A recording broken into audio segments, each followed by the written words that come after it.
Assalamualaikum warahmatullahi wabarakatuh. Waalaikumsalam warahmatullahi wabarakatuh. Pertama kita panjatkan puji syukur kehadirat Ilahi Robbi karena pada hari ini kita bisa berkumpul bersama dalam kegiatan untuk memenuhi tugas calon guru penggerak angkatan 9 mengenai berbagi pemahaman dan pengalaman dalam penerapan budaya positif di UPTD SDN 1 Duku Jeruk. Bapak Kepala Sekolah yang saya hormati serta Bapak Ibu Guru yang juga saya hormati, mohon maaf mengganggu kegiatan Bapak Ibu karena hari ini juga saya harus mengirimkan tugas mengenai budaya positif modul 1.4 ke LMS pada pendidikan guru penggerak.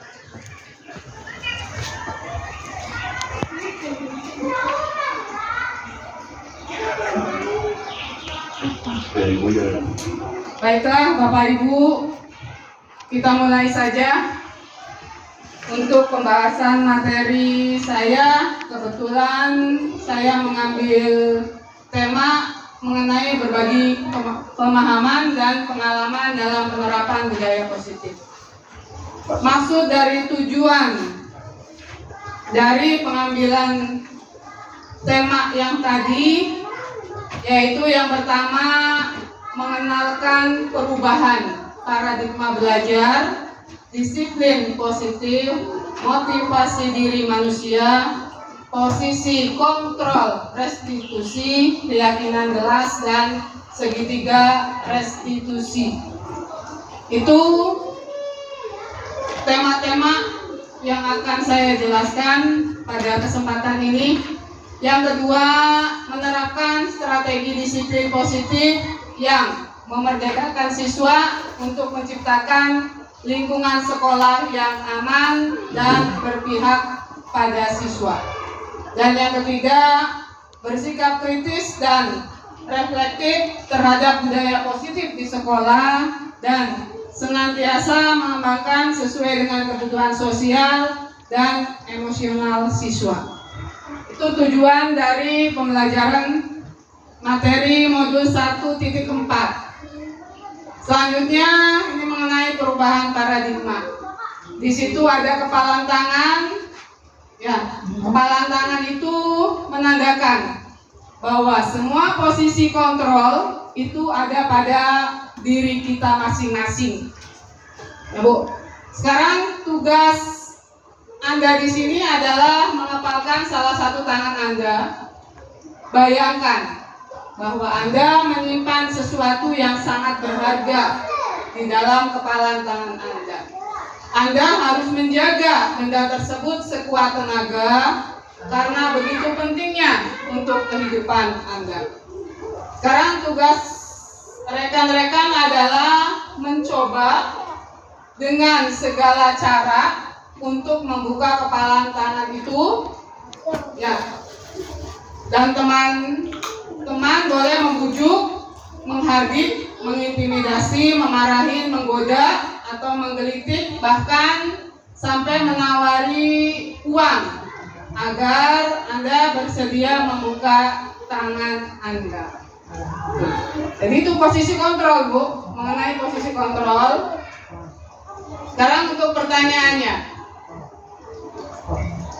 Pertanyaan yang pertama, apakah Bapak atau Ibu akan membuka kepalan tangan itu setelah dibujuk, setelah dikasih iming-iming, setelah dihardik, ataupun dengan berbagai macam cara supaya membuka kepalan tangan itu? Apakah Bapak Ibu akan membuka kepalan tangan itu?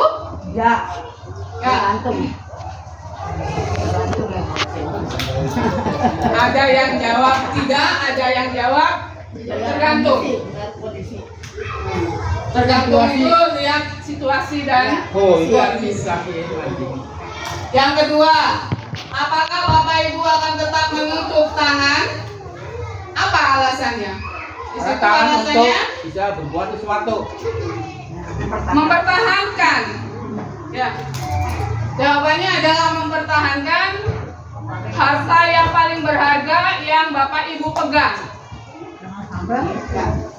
Yang ketiganya, dalam kegiatan ini sesungguhnya siapa yang memegang kendali? Diri sendiri. Balik lagi di awal, yang memegang kendali atau yang memegang posisi kontrol adalah diri kita sendiri. Ya Bu, Pak. Oke, yang pekan. Sekarang dilanjut dengan pembelajaran dengan paradigma baru. Di situ ada tokoh pendidikan, tokoh bapak pendidikan kita yaitu Ki Hajar Dewantara. Mendorong, mendusing. Untuk pembelajaran dengan paradigma baru itu dirancang berdasarkan prinsip pembelajaran yang terdiferensiasi, sehingga setiap siswa itu belajar dengan kebutuhan dan tahapan perkembangan untuk mewujudkan profil pelajar Pancasila. Sudah hafalkah profil pelajar Pancasila? Sudah. Ice breaking boleh? Boleh.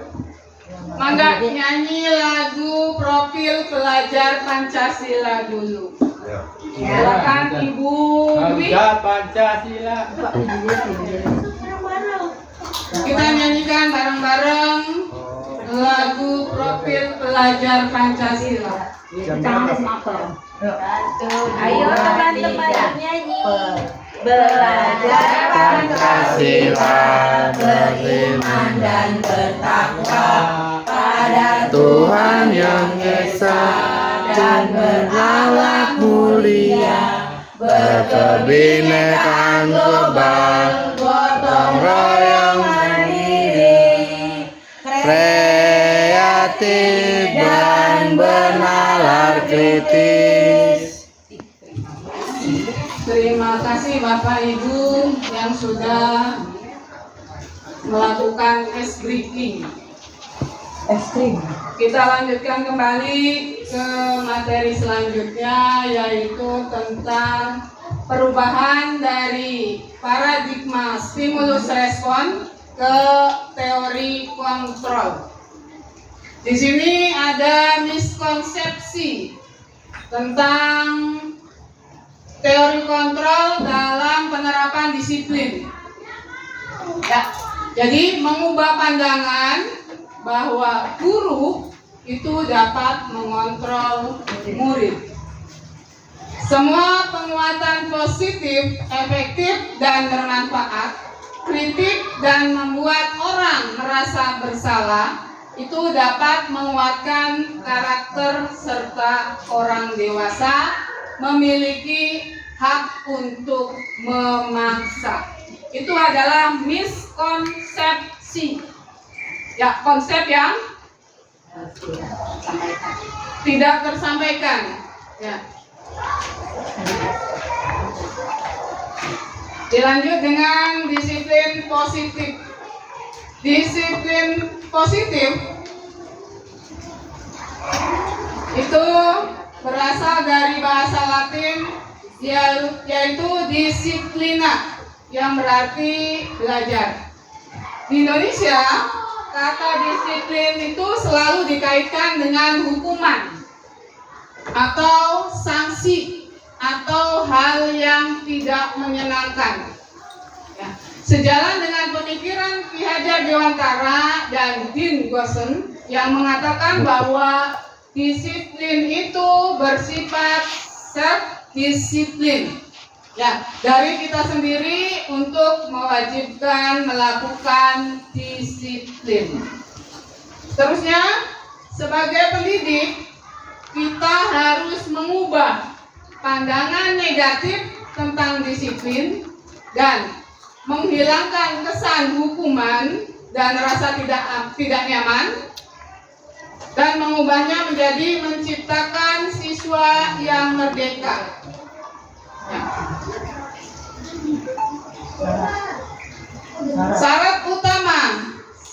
disiplin sehingga mereka berperilaku sesuai dengan nilai-nilai kebajikan, rasa tanggung jawab yang disertai dengan motivasi intrinsik dan ekstrinsik. Sekarang nilai-nilai kebijakan universal. Yang pertama, nilai kebajikan universal itu berarti nilai kebajikan yang disepakati bersama, lepas dari suku, bangsa, agama, maupun latar belakang. Yang kedua, nilai-nilai kebajikan adalah sifat-sifat positif manusia yang merupakan tujuan mulia yang ingin dicapai setiap individu. Yang ketiganya, menurut Dr. William Glasser pada teori kontrol bahwa setiap perbuatan memiliki tujuan.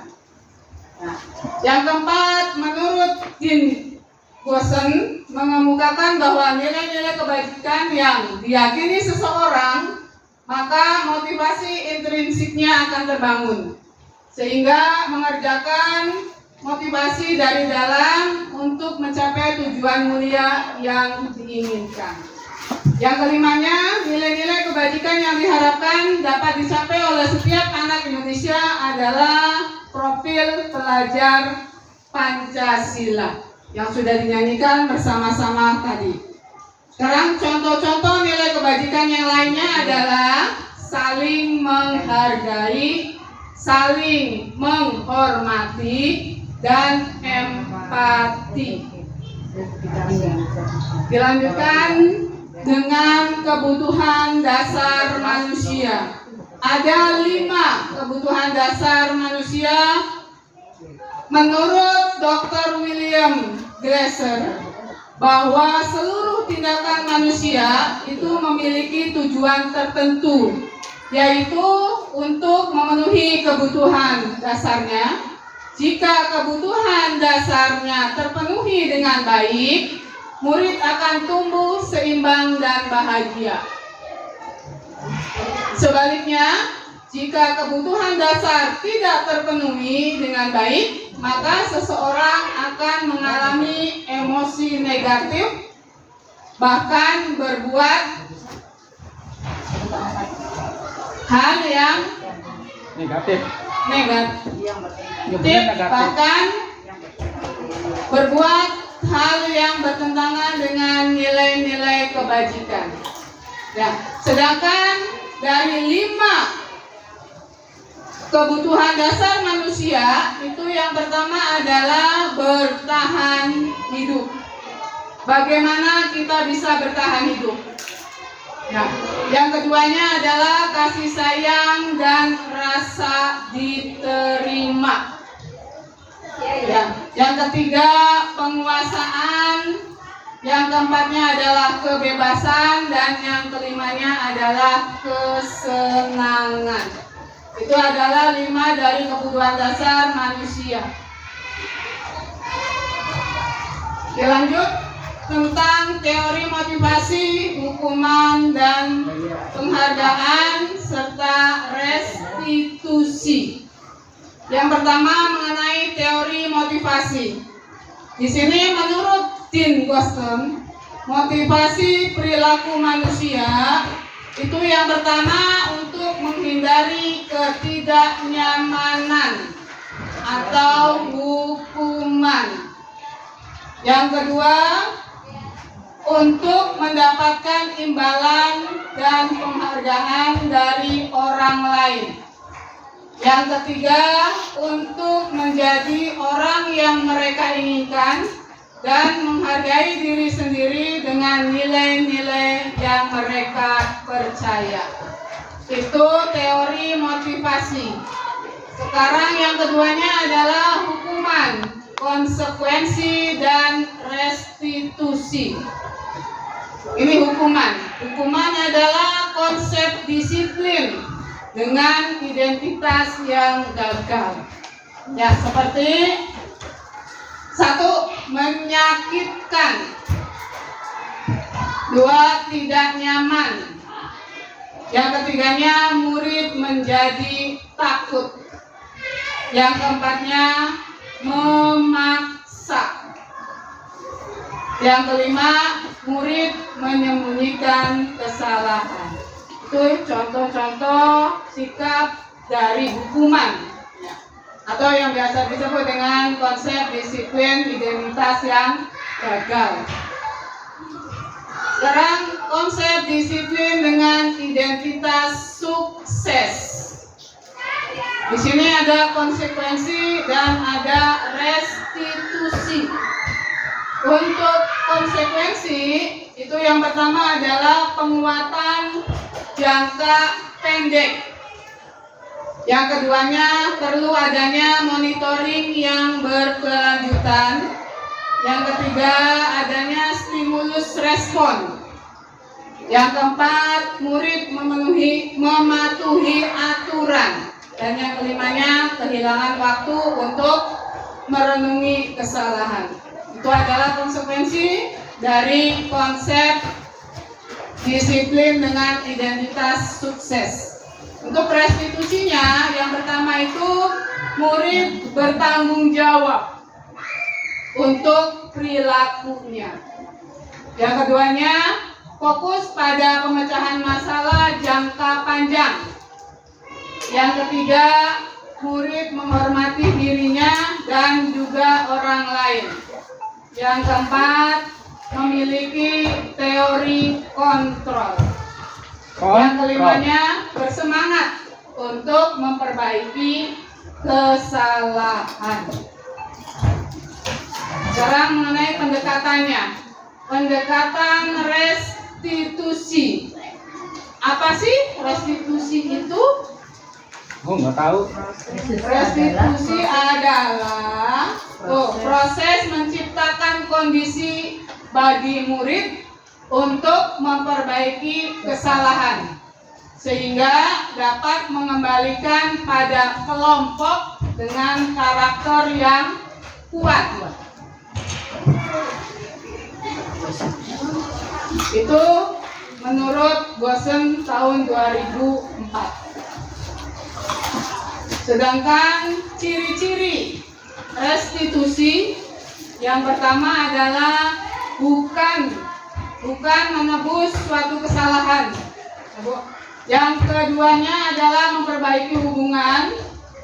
Yang ketiga, tawaran, bukan paksaan. Yang keempat, menuntun untuk melihat ke dalam diri. Yang kelimanya adalah mencari kebutuhan dasar yang mendasari tindakan.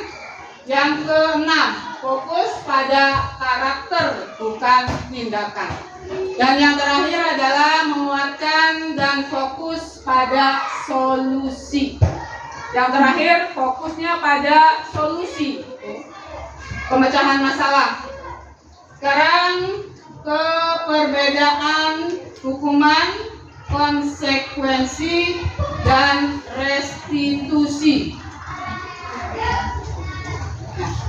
Yang pertama, hukuman dulu. Guru menghukum siswa di kelas atau menulis di buku tulis dan berjanji tidak lupa mengerjakan PR sebanyak 100 kali. Itu hukuman, Bu. Ya, sering dilakukan mungkin oleh Bapak Ibu. Terus guru juga marah. Nih, guru biasanya suka marah-marah. Dan siswa menjadi takut.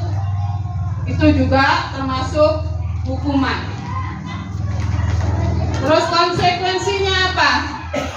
Konsekuensinya adalah guru memberikan konsekuensi untuk mengerjakan PR pada jam istirahat.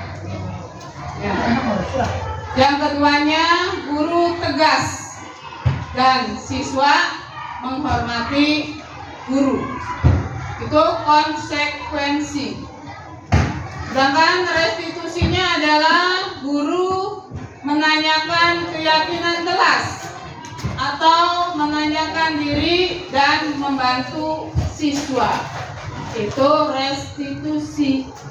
Menanyakan keyakinan kelasnya sudah dibuat belum? Keyakinan kelasnya apa? Ya. Terus membantu membantu, bukan memberikan hukuman ataupun memberikan konsekuensi. Yang keduanya, guru terbuka dan siswa menghormati dirinya sendiri serta orang lain. Sekarang lanjut ke 5 posisi kontrol.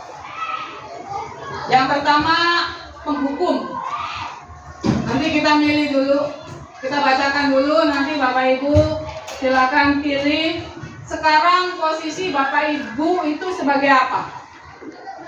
Ada yang sebagai penghukum, ada yang membuat rasa bersalah, ada yang sebagai teman, ada yang sebagai pemantau, atau sebagai manajer.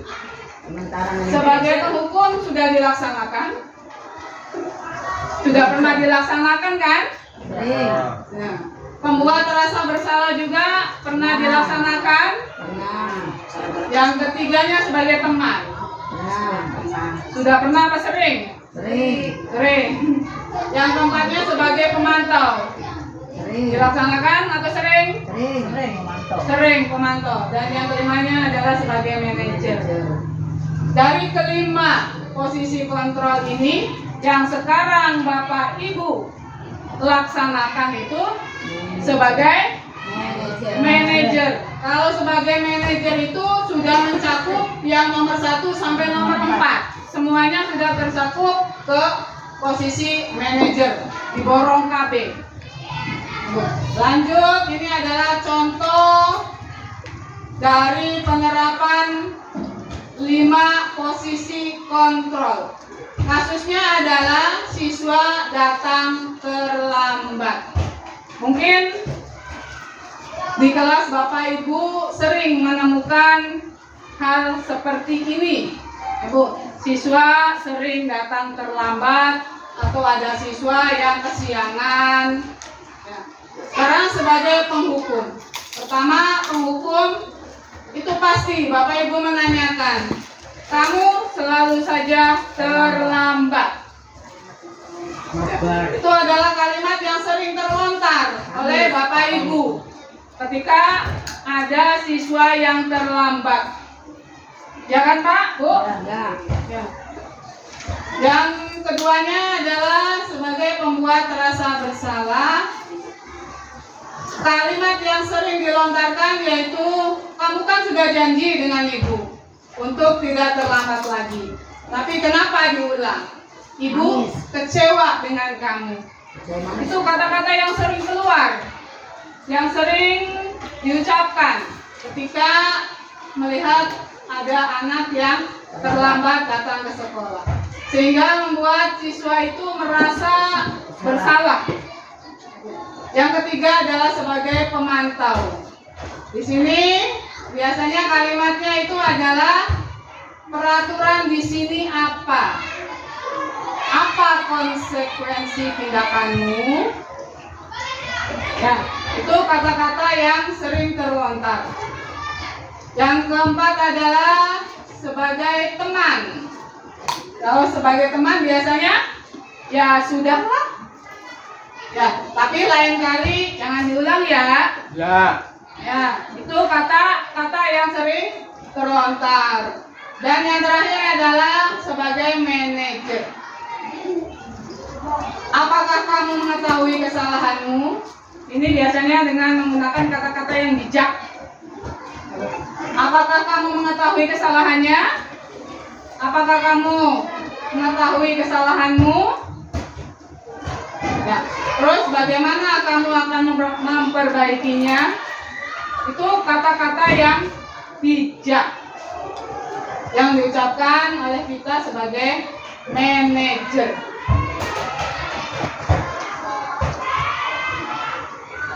Dilanjut mengenai keyakinan kelas. Mengapa keyakinan kelas? Mengapa tidak peraturan kelas?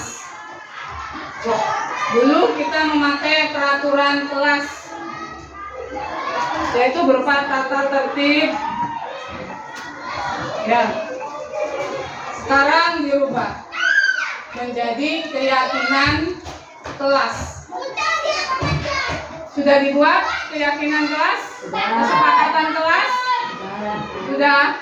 Aduh, Beneran? Benar. Terima kasih yang sudah membuat keyakinan kelas. Sekarang, mengapa kita memilih peraturan tentang penggunaan helm pada saat mengendarai kendaraan?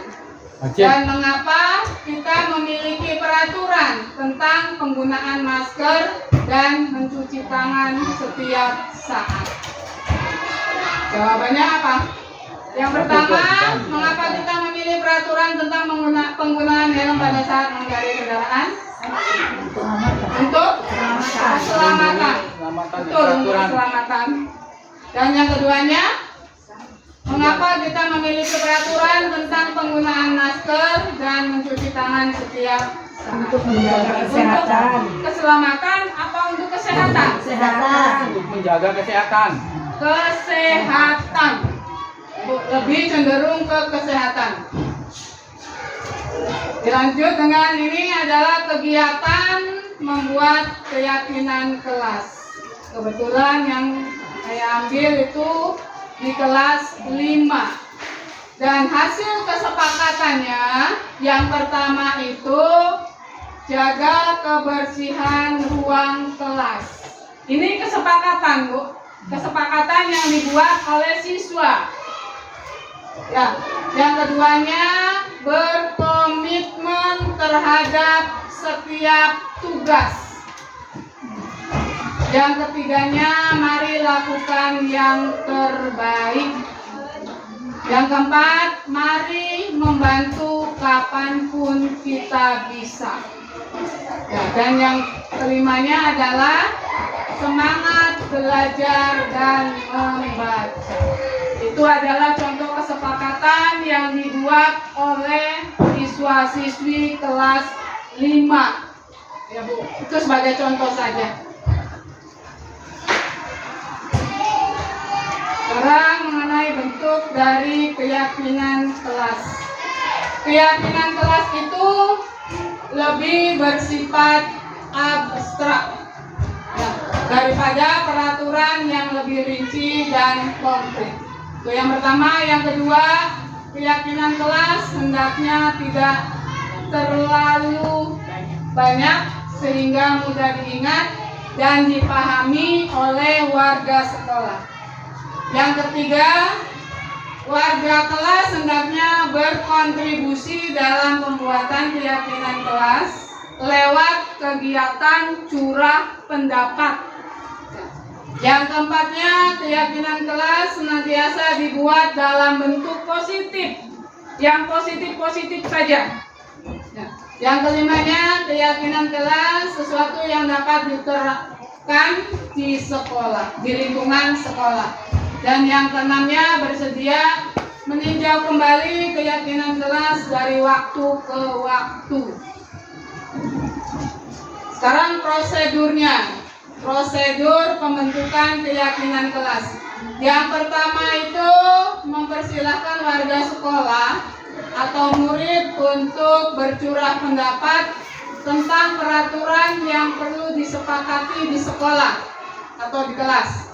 Yang kedua, mencatat semua masukan-masukan para murid atau warga sekolah di kertas besar agar semua anggota kelas atau warga sekolah itu bisa melihat hasil dari curah pendapat yang tadi.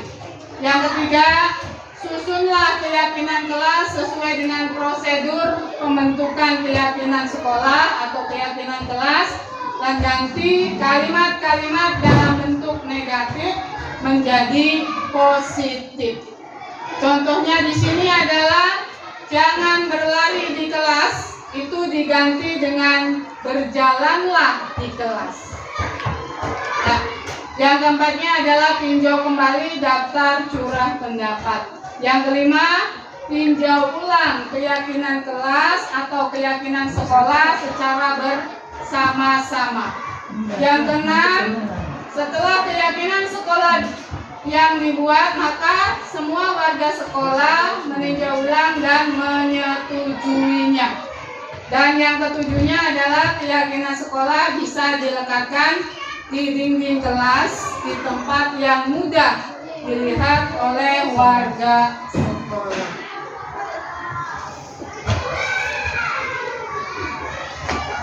Ya, yang mungkin ini yang terakhir mengenai segitiga restitusi.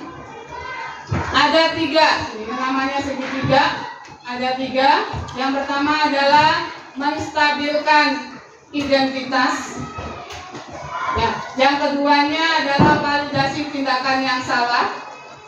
Yang ketiganya adalah menanyakan keyakinan. Itu termasuk segitiga restitusi. Ya.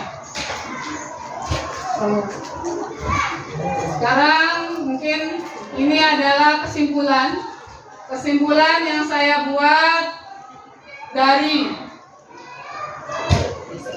diseminasi budaya positif di UPTD SDN 1 Duku Jeruk, yaitu dalam penerapan program disiplin positif hendaknya guru memiliki standar kepribadian, profesional, dan sosial yang baik, di mana guru mampu berefleksi pada posisi kontrolnya saat bagaimana perjalanan dirinya sebagai among atau sebagai posisi manajer yang menentukan murid-murid menjadi insan yang mandiri, merdeka, dan bertanggung jawab. Itu adalah kesimpulan dari diseminasi budaya positif yang saya buat. Mudah-mudahan bisa bermanfaat bagi Bapak Ibu dan bagi siswa-siswi di UPTD SDN 1 Duku Jeruk, dan juga mudah-mudahan bisa membawa